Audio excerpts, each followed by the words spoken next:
But I will say this.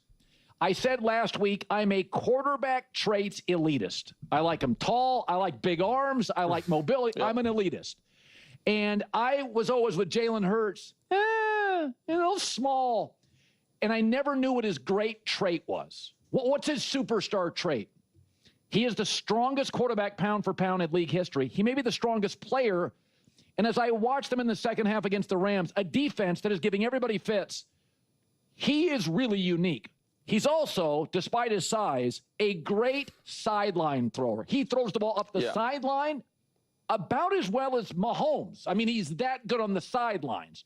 But I was saying, I look at Philadelphia, and I've always been like, the quarterback. I don't know. I think his strength is a superpower. So I think his intangibles and leadership are probably a superpower. I think the strength obviously helps immensely, not just in what was called the tush push, but now branded early bird because they false start every time. That's what their quarterback sneak's called. Go ahead and call it early bird, Colin. Get on early on that. Okay. Neither here. But no, here is what I find so interesting about Jalen Hurts, because you're right. To the sidelines, he's a great passer. Kind of the middle intermediate part of the field is maybe where the size hurts him a little bit. But it seems, though, like the biggest Jalen Hurts fans believe in him more than his own coaching staff. The only reason he got an opportunity to throw the ball Sunday was because they had no other choice. Even though he came through in the NFC title game, he came through in the Super Bowl, he had a year a few years ago where he was top 3 in MVP voting. They were refusing to open up the offense, and last year, Colin, that made sense because they had the best defense in the league, and Saquon was averaging 150 a game, and they were blowing people out. This year, Saquon hasn't yet popped, the defense hasn't been great, and they still don't want to let Jalen throw. I find that really odd. And I think it's interesting that they don't, that again, like Kevin Wildes, who loves Jalen Hurts, seems to think he's better than Kevin Patullo, the offensive coordinator for the Eagles. That part is weird. What I will say about Philadelphia is this, and I'm sorry to invoke the Chiefs, but I must. I find it very, very interesting how the Eagles are, they win games blocking a kick, a guy drops a pass, a tipped pick, and it is a sign of a team that just knows how to win. They even maybe get a few beneficial calls, and it's just, hey, be better. And the Chiefs last year were playing this exact same script, and everyone's saying, oh, this has got to be coming to a crashing halt. The Eagles, like the Chiefs last year, know how to win games. Yeah. And while they might be winless in hypothetical scenarios, if CD caught it, if Travis caught it, if they don't block the kick, they are undefeated in the actual standings. And I do think winning is a team skill. And the Eagles have found a way each and every week, despite not playing their best football yet. And I think that's really impressive. Wow. Oh, man, there's just so much to unpack here that I'm like, man, you should turn this into separate clips right now, because the nonsense that the Philadelphia Eagles do not trust Jalen Hurts is one of the most insane things ever. And I'll just quickly go over that because I already made a whole video about that before. It's a philosophy. It's a philosophy. Greg Olsen even said it himself. He said it as clear as day. A lot of times we look at philosophies around the NFL. Oh, so-and-so loves to run the ball. Loves to run the ball. He's all about hard defenses and running the ball. Oh, we know Kevin Unell, he just wants to let it rip. Andy Reid, right? He's all about the screen game and using the passing game as an extension of the run game and not just a traditional hand the ball off, hand the ball off, hand the ball off. Everyone's got these philosophies, and the Philadelphia Eagles philosophy is we want to be very conservative. We want to just rely on our dudes. We want to take care of the ball. We believe it is our philosophy that as long as we just get a few big plays here and there, that as long as we just don't turn the ball over, we will win. But the problem, but with that philosophy is your defense needs to be great, and you need to be able to run the ball. You need to be able to keep the opposing quarterback off the field, but they haven't been able to run the ball as successfully, and their defense still has been really good. just not as great as it was at the end of last season. Not, it's not there quite yet. And so that philosophy starts to, it starts to get stressed a little bit. And so the Eagles do have to adapt, that they do have to adjust, which is fine. That's fine. And believe me, the Eagles hold their team's feet to the fire. That's why I always laugh. I'm watching this Baltimore Ravens team play and not look good at all. And I'm thinking to myself, I know the fans are going to defend this team to their blue in their face right now. And I'm just like, that's not how the Philadelphia Eagles operate. The Philadelphia Eagles win this huge game and they still want Kevin Pat. They're still like, what the heck, what the heck, what the heck? So like credit to the Eagles fans who always hold their team accountable. They are not the Dallas Cowboys. If Jalen Hurts is not winning playoff games, they're not like, well, what do you want Dak to do? It's not D's fault. They would be like, nope, get Jalen out of there. Nick Sirianni's not winning. They're like, nope, get him out of there. Don't want him. Goodbye. See you.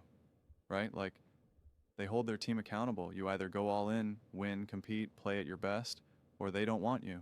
And it's something that I respect so much about this team and this fan base. I really, really do.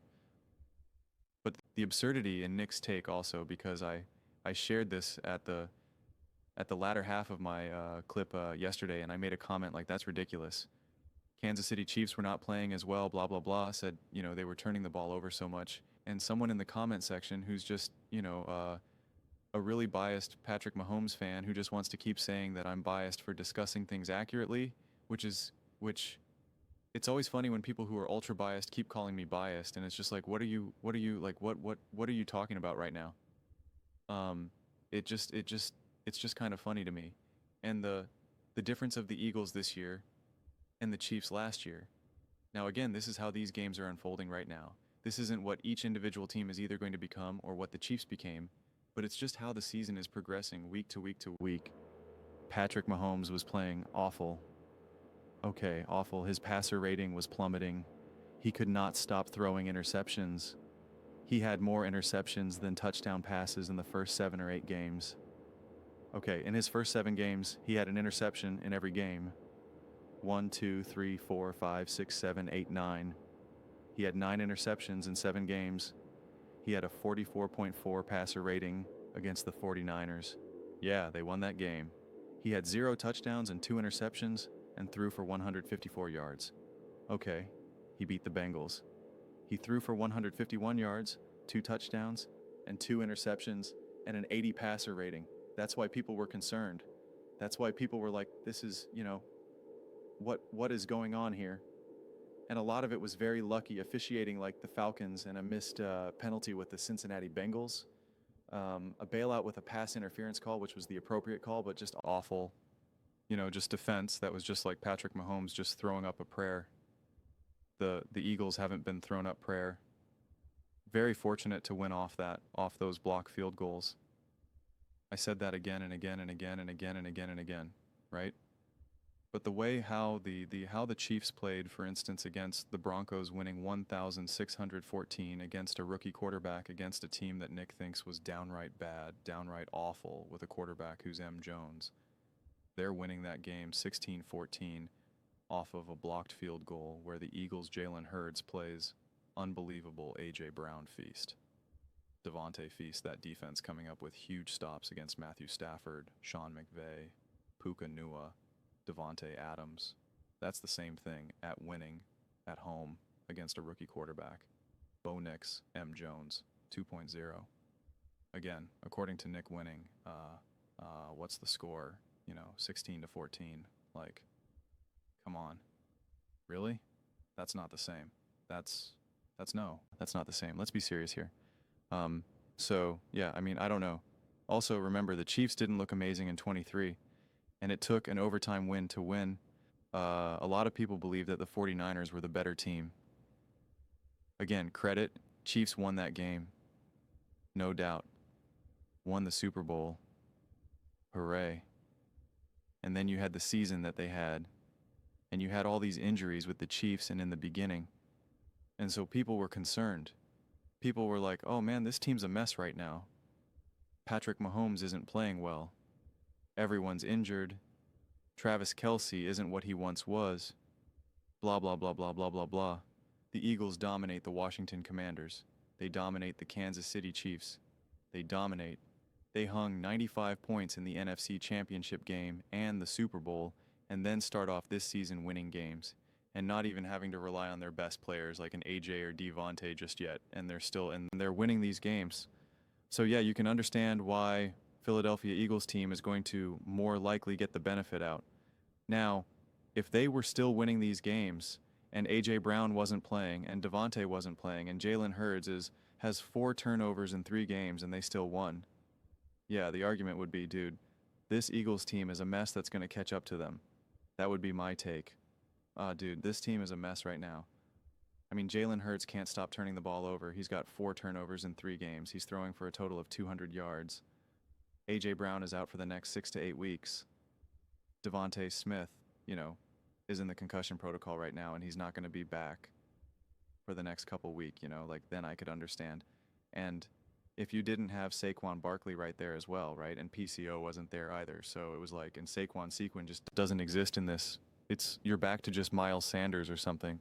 Then I would be like, yeah, I don't, it's like, I don't feel good about this team. Yeah, they're 3-0, but they easily could have been 0-3, and I have no reason to believe why it's going to get better. Then yeah, that would be the take. That would absolutely, positively be the take. But here's another thing that I want to bring to the attention of the people. Everyone keeps trying to talk about what's Jalen Hurts' superpower, and they keep wanting to say intangibles because they don't want to give him credit on the field, which is funny. What I'm going to give you is an example of an actual intangible that's beyond just leadership, because that's all well and good, and that's important.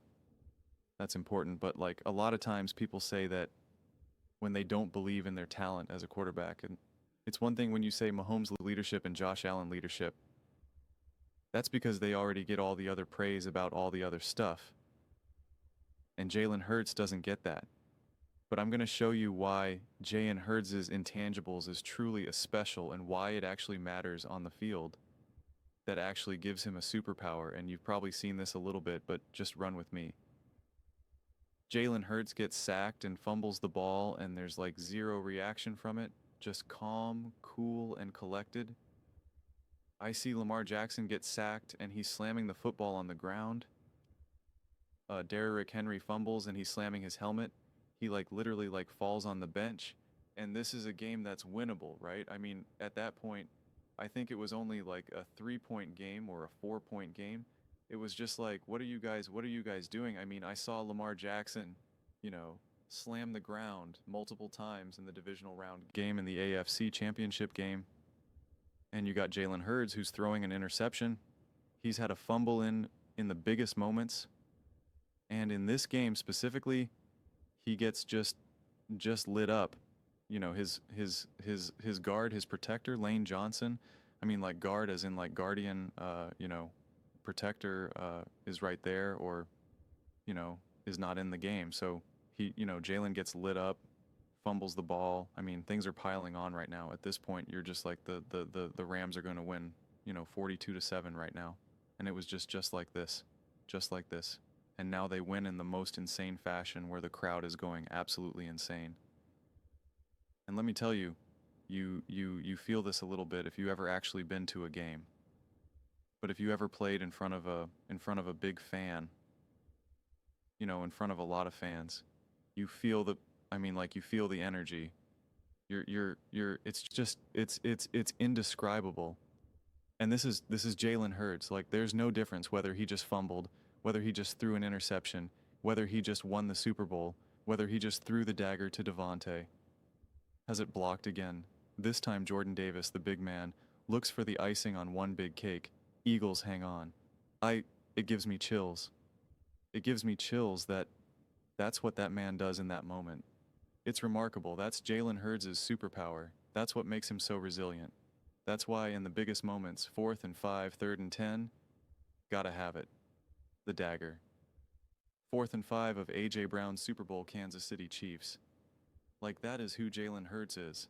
That's why we've seen him have his best games. His best games of his entire career in the literal biggest games. His 2 best games he's ever had in his career were 2 Super Bowls. The most important games against the Kansas City Chiefs, the team that people will forever remember. They'll forever be immortalized.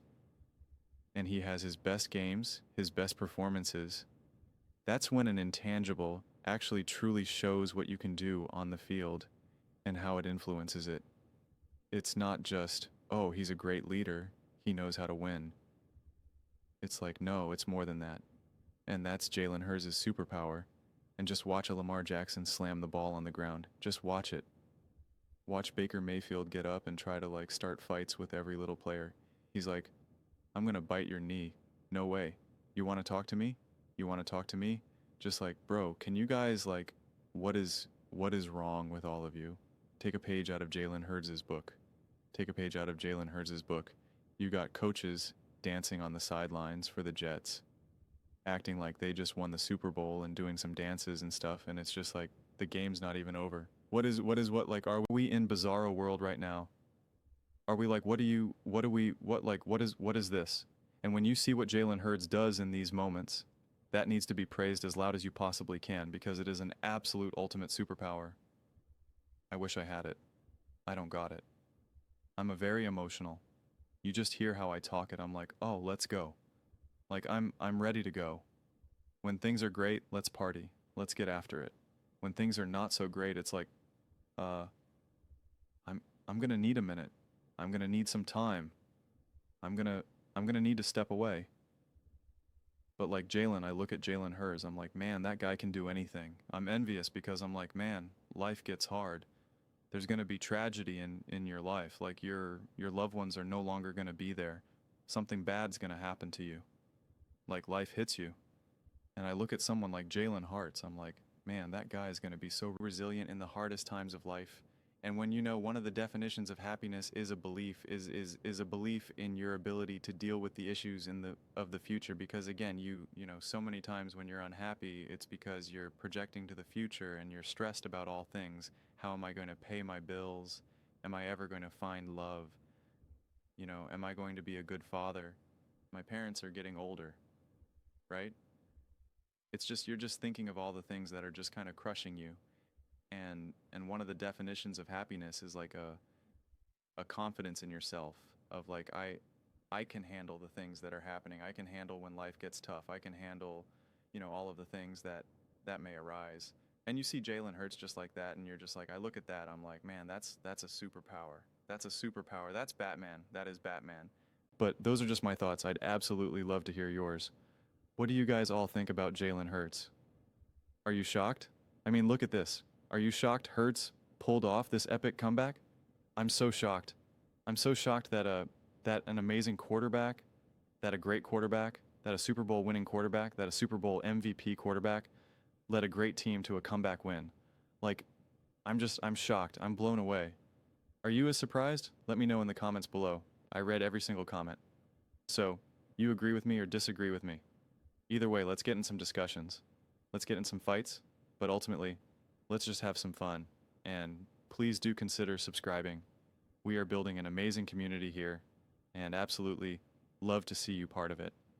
I want to build something that we all generally feel connected to, something that we're really excited to be part of. I think we're well on our way to doing it. Please don't forget to give this video a thumbs up, as it really does help the visibility and the algorithm. Thank you so much. See you next time.